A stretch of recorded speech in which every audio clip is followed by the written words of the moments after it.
All right, guys. So today I'll be talking about the Kubernetes IDE, which is Lens. Lens is the only IDE that you'll ever need to take control of your Kubernetes clusters.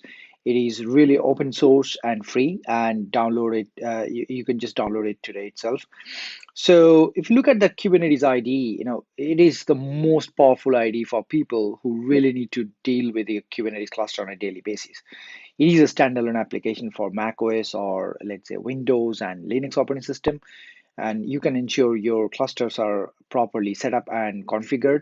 You can work with your clusters more easily and fast, and radically improving your productivity and the speed of your business, right?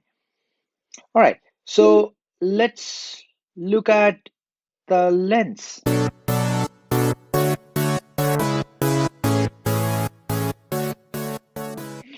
So you can download the lens from here. You can just click on download and it is going to take you to the release page. From here, you can download the image that you want. So for my MacBook, I want to use this lens 3.1.0.dmg file. I've already downloaded, I've already installed it, which is already up and running. And let's look at how do I configure that. Okay, so here the Lens application is open in front of me right now. Let's go ahead and start importing my Kubernetes cluster. So for to do that, let's just click on this plus sign to do a quick launch menu. From here, you can choose a kube config. Now, I'm going to choose a custom kube config and I want to paste that content in here. So to do this, first of all, let's go ahead and see my kube config content. So I'm going to copy this, paste the content in here, and click on Add Clusters. So it's connecting, as you can see in here. All right, so it is connected right now. You can see this it's a Oracle Kubernetes cluster or Oracle Kubernetes Engine (OKE). So basically, the master is not visible because the master itself is being managed by Oracle. So you can see the worker. I can just click on these worker nodes right now, and here I can come in here in for the nodes, and you can see this is a node which is in a ready condition, but I can't see any CPU, memory, or disk metrics from here because we have not installed any matrix server. So we need to do that. We'll do it in real soon right now. So here you can see that I can actually click on it here. I can see when it was created, like 5 days back, it was created. This is the IP address of that. This is the CPU.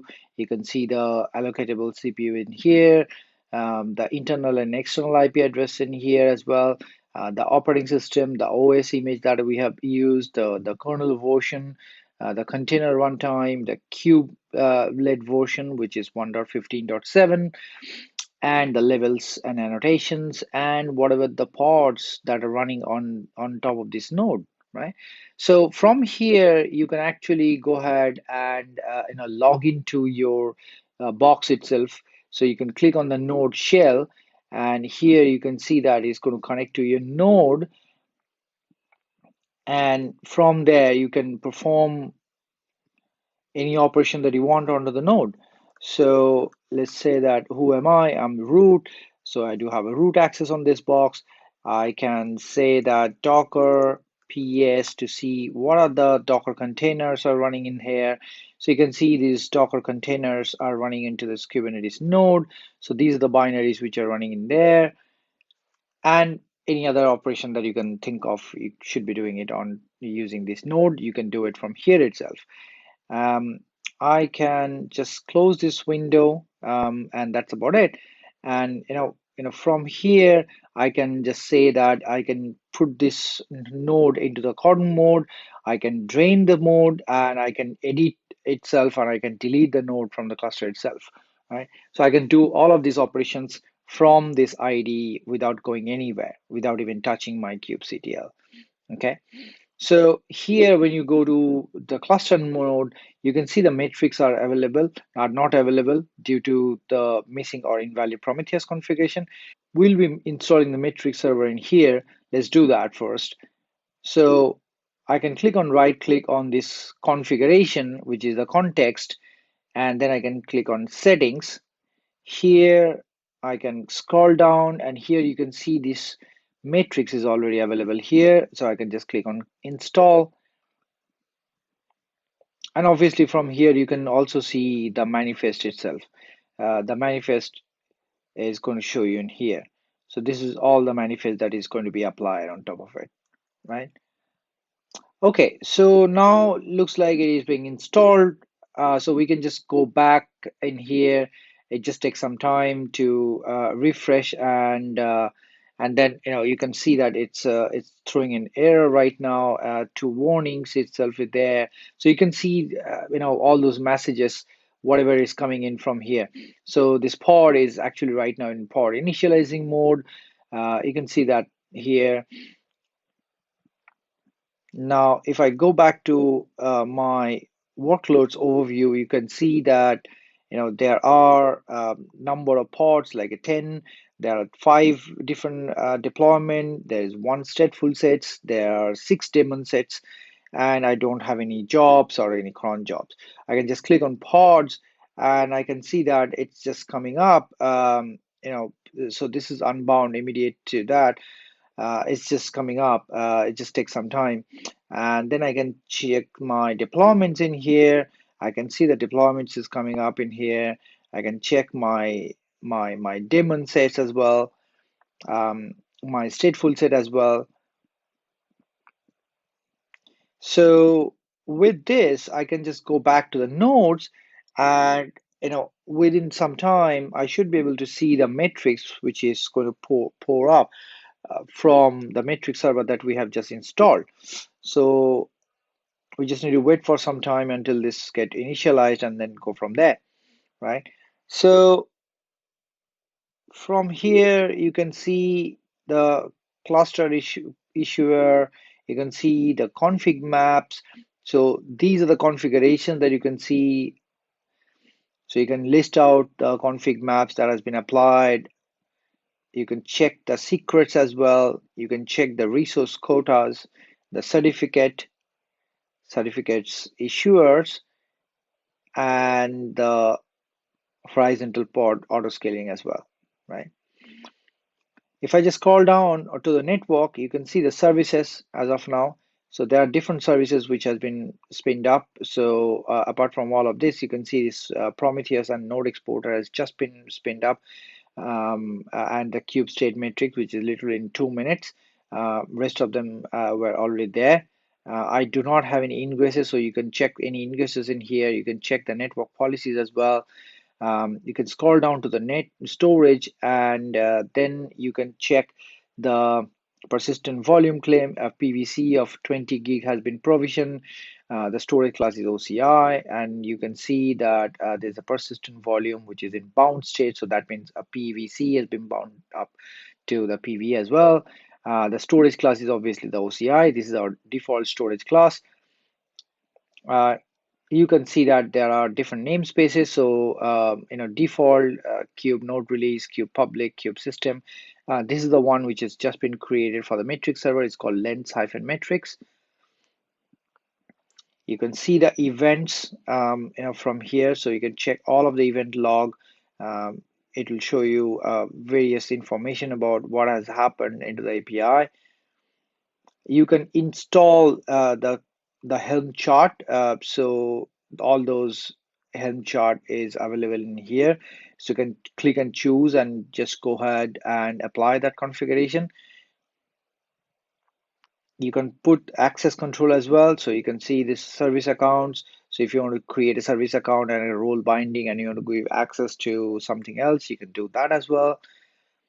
And you can check the role bindings, you can check the roles, and the newest thing is port security policy. So this is by default one, which is called OKE privilege. So this port security policy is already created for us, and you can see the CRDs as well. So I do not have any CRDs, but the custom resource definitions, um, the custom resources should be available in here as well, right? So let's go back and check our nodes, and voila, you can see the metrics incoming in here. So CPU is 6.5% only has been used. There are 22% memory has been used. There's a disk pressure of 16%, so that looks all good. And I can click on this. I can go inside this node, and then I can monitor the CPU request, the usage, the capacity. Same thing for memory, same thing for disk, and the ports as well. So you can see this, all of this information is coming in from the metric server and Prometheus. This is by default from the lens itself. Okay, so I can just click on the cluster, and here I can see a nice looking graph right now, giving me a matrix about the statistics about my CPU and the memory. And you can see this graph as well, and you can see the number of pods, the memory, the CPUs, matrix, and things like that, right? Okay, so one of the other thing that we should be doing in here is that we can create resources onto our Kubernetes cluster itself. So to do that, I should be able to click on the plus and then click on create resources. And I should be able to copy this, go to the lens, paste it, and then click on create and close. We have just put create a request, a resource in here. Let's just go ahead and create a new service in here. So my service manifest is in here. I can just go here and put that manifest, and I can click on create and close. All right, so now that has been created. Now let's look at the deployment. So you can see my deployment has been created. It's been less than 1 minute right now. Let's look at the pod, and here you can see the pod has been created. It's in running state right now. So if I look at go to the pod, and I can see the matrix in here, and all of the details about my pod. Here, what I can see is my logs from the pod. So here it's a Python Flask application, which is in debug mode right now, running in here. And from here, if I start sending the calls to my API endpoint, I should be able to see the logs in here as well. So that is something also is possible. So let's go back. I can actually edit this pod. I can delete this pod. I can actually go into the pod shell as well. So I can click on this, and you can see that within no time it's going to connect to the pod. And if I want to troubleshoot something, I can do it from here as well. So who am I? App, because that is how the Docker file has been configured. So it should run under the user space called app, and that's what I have configured it for. All right. So I can just close this one, and here, so you can see this, you can go to the pod, you can run some commands inside that, you can take the logs from here, and you can do the troubleshooting if you want to. Now I have to go to the networking and click on the services and see this rate limit API. So here you can see this public IP address for this load balancer type services, and I can just pick it up, and I can just go in here. I can say curl -s, and then I can say that HTTP, and it's running on port number 5000, and there's an endpoint called ping. And here you can see I should be getting a response called pong. Let's go back to in here. Let's go to the pod. Let's go to our rate limit API pod and check the logs. So here you can see that I got a HTTP 200 response from the debugger, and of course because of that ended up hitting up to this /ping endpoint, and I'm getting a response as Pong. So that's all good. Now I can say slow, and you can see that you should be able to get a response called slow in here. It just pulled up, so you can see how real time the log is. And I can say that I'm getting a 429. You can see this 429 because it's a rate limited API, so I can only send one API call in a whole day. So I just exhausted my limit, and that is to show how I can get a different HTTP response in from my HTTP API endpoint. And there are different endpoint as well, like medium, and I can say that it should give me a 200 response, so that's all good. But if I say too much, then it's going to give me 429 as well, because it's a per second, and it takes time to get the sync back, right? All right, so here you can see this, you can see logs from in here. You can create the resources, you can check the CPU, memory, networking, and file system metrics for this pod. You can see the IP address of the node where it is residing on. You can see the pod IP as well. You can check the QS class as well, like the best effort class, or whatever the class that you have set it up, the taint and tolerations, the secrets and things like that. So you can see a various different stuff from this. All right. Okay, so that's about it. So you can just start using it, and it's a really nice looking GUI. You can add multiple cluster, you can have multiple context built up in here, and then you can monitor, you can create resources, you can monitor resources, you can manage resources, you can edit resources, and all of that. So the last thing that I should be doing is clicking on this deployment, and you can see this rate limit API that we had just have deployed. And if I can just go in here and I can say scale. When I say scale, I can say that I'm going to create, let's say, 4 replicas, not more than that. So I can click on create, um, and here you should be able to see that it's going to scale up um, the new pod, and I can just go to this pod, and here you can see this that the that this rate limit API has been scaled to 4 different pods right now. So that's it for today. Thanks for watching.